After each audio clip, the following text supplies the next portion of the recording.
Renungan harian ini diadaptasi dari buku renungan harian Star Bina Warga GKI.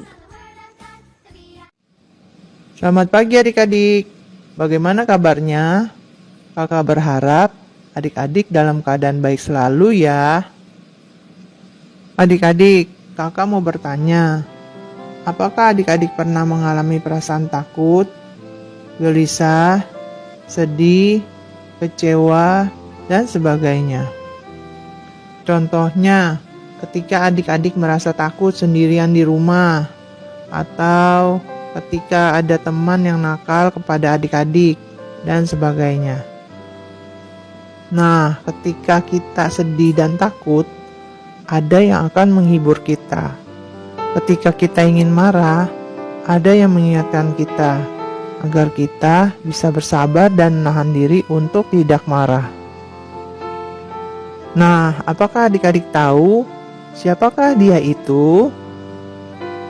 Ya, benar.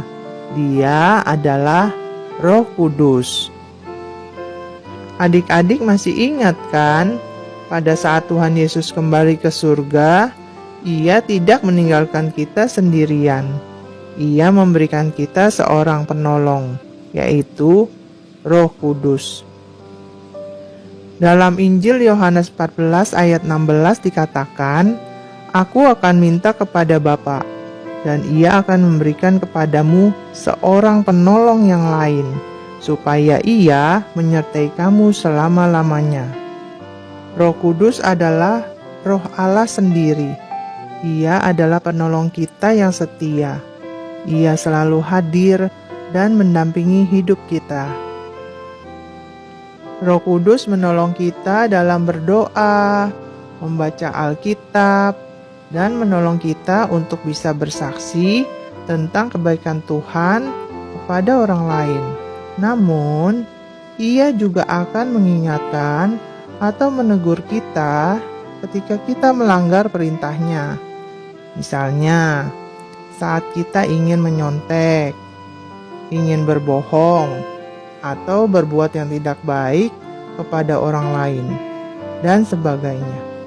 Apakah adik-adik tahu sejak kapan Roh Kudus ada dan hadir di dalam hidup adik-adik? Roh Kudus hadir di dalam hidup adik-adik ketika adik-adik percaya dan menerima Tuhan Yesus Kristus sebagai Tuhan dan Juru Selamat adik-adik. Oleh karena Roh Kudus sudah ada di dalam hidup adik-adik, marilah kita mau hidup yang taat dan menyenangkan hatinya. Adik-adik, yuk mari kita berdoa. Bapa di surga, kami percaya Roh Kudus selalu menyertai kami. Ajarlah kami lebih mengenal Engkau dan bisa menjalani hidup ini seturut dengan kehendak-Mu. Terima kasih Tuhan untuk Roh Kudus yang telah Kau berikan kepada kami. Dalam nama Tuhan Yesus Kristus, kami berdoa dan mengucap syukur.